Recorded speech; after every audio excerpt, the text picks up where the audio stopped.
Hi there, welcome to my channel. Today I'm doing a little bit of planting and maintenance out on what I call my rock wall garden. It sits out by the road. It's the first thing you see right as you pull into our driveway, and it's just a fun little area to kind of chip away at, plant up, and just kind of work on. I enjoy it out there. It's just fun. It has little pockets that you can plant different things in, and I just love watching it kind of develop over the years. So let's go ahead and head out and just kind of see what the day has in store.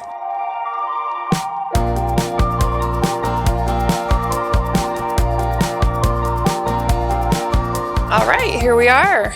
You can see we have our annuals, all sorts of perennials. I won't go through everything, but I will give a quick rundown. So for annuals, I have the Proven Winners Supertunia. This is Bermuda Beach, planted kind of at the base of all of these boulders. It's really pretty. However, I don't think I'm going to be repeating the Bermuda Beach. If we get in here really close, and just fair warning, we had a major windstorm yesterday, so these aren't probably looking their best, but you can kind of still see what I'm talking about. Normally, Supertunias don't need to be deadheaded, but these I find look pretty dang shabby if you don't. And I don't come out here a lot to deadhead, but do you see what I mean? Kind of that orangey coral color with the little spent blooms. It's not quite as fresh looking as something like the bubblegum. It just tends to be a little more forgiving with the deadheading. So, but still, from far away, it looks really pretty, very striking. Okay, I did have one that I had to pull. It didn't make it, not sure why, but everything else is looking pretty good. Okay, if we look back this way, I've kind of got a little mess. I was cleaning my garage yesterday, but my juniper hedge all along these boulders is overgrown. Usually about this time of the year is when that happens, and I find myself out here trimming it up. It's not too hot today, so I might get to that. It just looks a lot fresher. I like to be able to see kind of the curvature of the boulders a little better. I don't like when it comes down and starts to kind of hide that, because I like the boulders.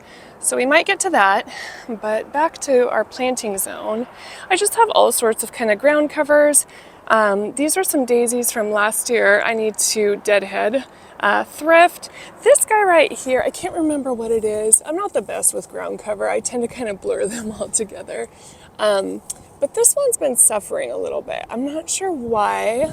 I might keep at it, see if I can revive it a little bit, or I might pull it here in the next few weeks. My mums that I planted last fall are looking good, so we should get some good fall color. I can't remember what colors these are, but they're looking really good. And remember, mums are kind of hit or miss in our area when you try to plant them. I think this one was like a really pretty red. The daylilies, I'm not sure about. They kind of look messy. I was thinking about maybe replacing them. I don't think I'll do that today, but I have one here, one over here. They kind of bring a different texture. So I think I'll leave them for now. My salvia are about done with their second bloom of the season, so I might need to cut those back at some point. So we have kind of our corals, yellow, purple. We have the nice silver of our lamb's ear. I think I'll trim back some of these blooms a little bit, which I don't think this bee is gonna like. Where'd he go? Not sure, but I really like the lamb's ear. And then I have a little rose that I planted this year. Looks like we have a bloom coming. And then I transplanted my limelight hydrangea. I actually moved quite a few things from my back hillside garden, which if you've watched my videos, especially last year, you know what a struggle that's been. The soil quality back there is just really bad, and I find that plants stay kind of stunted or die off. So I moved this guy, and it's already looking so much better. So things back there just don't quite thrive, and I haven't had the energy to really focus or work too much on it this year. I just felt a little bit defeated back there, so sometimes that happens. Okay, so speaking of the back hillside, this is another thing I dug up. This is a lamb's ear, which is the same age, no, maybe a year younger than that one right there. So you can see the difference when you have good soil versus when you don't. You can see it just kind of stays stunted. It doesn't grow, it doesn't really stretch its little roots out. It's almost like it can tell the soil back there has some sort of sterilant in it. So I figured, you know what, I've got a spot right over here. Wouldn't it be fun if we kind of balanced out and maybe put another lamb's ear over here. So then we had that silver over there, silver over here since we have that open spot, and just go from there. All right, aside from that, I went to Lowe's yesterday and I didn't have anything in mind. I just wanted some kind of fresh color, and I thought white would be really pretty to add in. So I just picked up these little Candytuft full sun. Let's see, it grows 10 inches high by 24 inches wide, which I really love, kind of those mounding perennials for this area. It's gonna be a little challenging finding a spot, but I think these will be really pretty. They bloom late spring into early summer, I believe. So it'll be really pretty, especially in the spring when we're starting to kind of plant these up.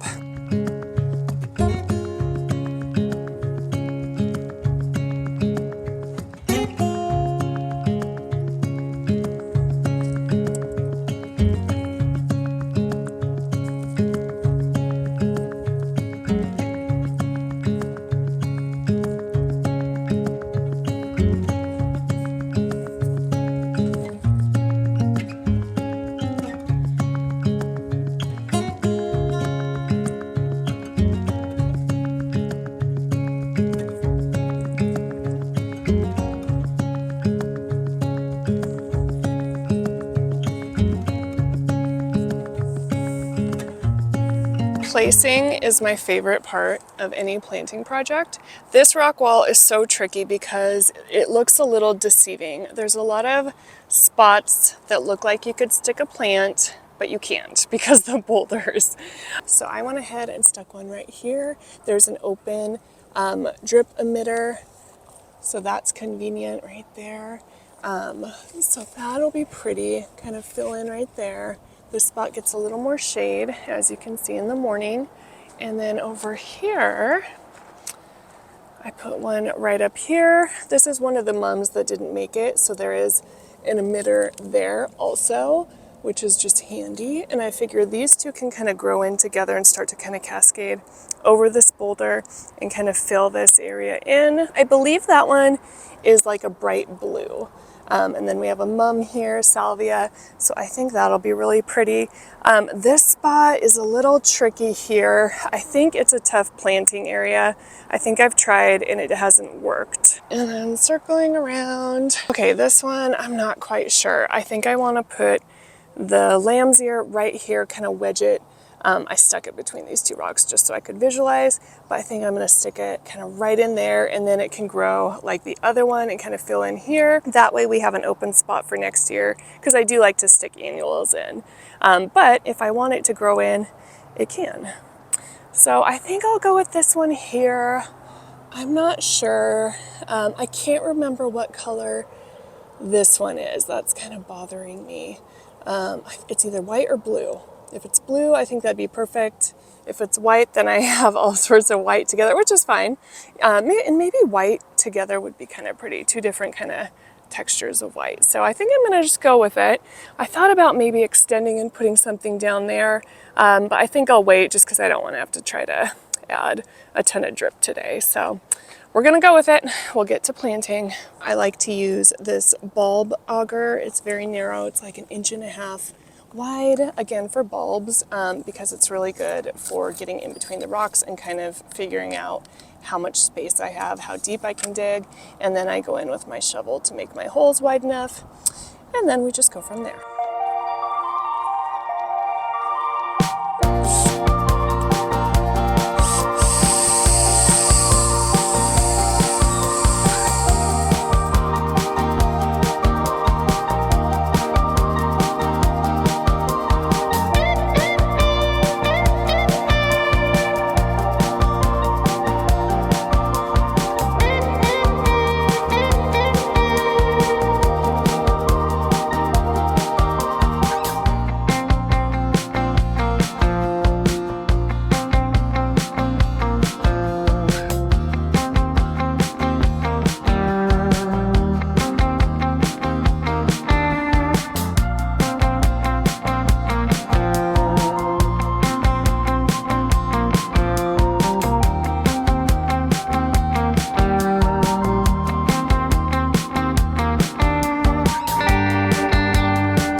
it's starting to heat up, but I got everything planted.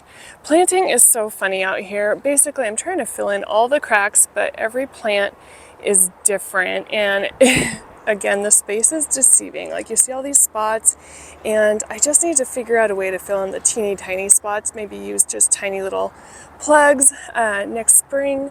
But I did my best. I got our lamb's ear kind of jigsawed in here, pressed in. I do need to run an emitter to it, which I'll do here in a second. I'm just going to cut in, do a little tube, and then I run my emitters behind them. I try to make like a little shelf like this, like a little divot, so the water doesn't just run off since it is a hill. So I do my best to put the emitters behind all of the plants and kind of make like a little hole or a little shelf, just so it doesn't just immediately go whoosh. Right here, this one I did run into an old drip tube. It's not this one. There's actually one more underneath that I ran into. I don't think I cut into it. Okay, and we have our other Candytuft right here, kind of wedged in here, and this one has its own emitter. The last one I showed you actually will share an emitter with that daisy. It kind of runs right in between both of them, so that should work just fine. I'll keep an eye on it. And then we have our third over here. So just kind of a nice balanced addition of some fresh, dainty white flowers. All right, I'm standing in the shade, cooling off real quick. Now I need to go ahead and do a few little chores. So I have some weeds out here in the gravel I want to get. I do want to deadhead a little bit in here. And then I think I want to get to the juniper hedge. You saw me clip a little bit of the branches that were sticking down into this one over here, the little Candytuft. Very satisfying to just trim those. So I think doing the whole hedge would be good. And again, this isn't a super hot summer day, so I might as well just get to it. There's a little breeze. All right, here we go.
All right, I about forgot to add an emitter for our lamb's ear. So what I'm gonna do is cut into this 1/4-inch tubing right here. I'm just gonna use a little T-connector like this and connect each end to the existing tube. And this is gonna be a little offshoot.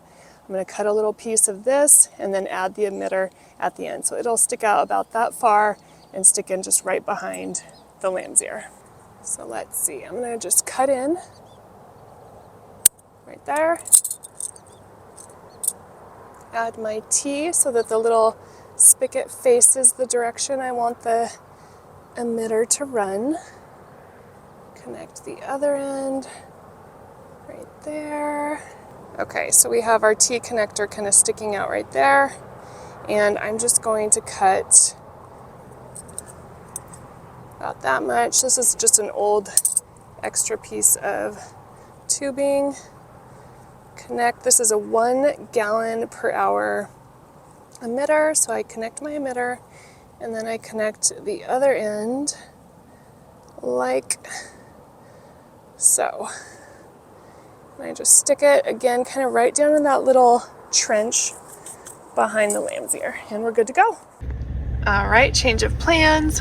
Ziggy had to be picked up from his grooming appointment. Ziggy, do you look so handsome? Oh, alert. Okay. You look so handsome. What a good boy. Are you ready to go home? You ready? And my day just got derailed. It happens. It's summer, it's back to school season. I had to go pick up my dog. He had a grooming appointment, and then I need to run my daughter. She wants to go to the fair. I need to do something for my son. But that's just how life goes. And it has gotten hot, so I think the hedge can wait. I'll trim it back one of these days. It's actually supposed to rain tomorrow or Saturday, so it might be nice and cooler then. We'll see, but I'm not unhappy about it. I wasn't too excited to trim those. But anyway, I hope you enjoyed kind of following along as I was back out planting. Gardening is just always fun, and I love watching things fill in. So as always, thank you so much for watching, and I'll see you next time. Bye.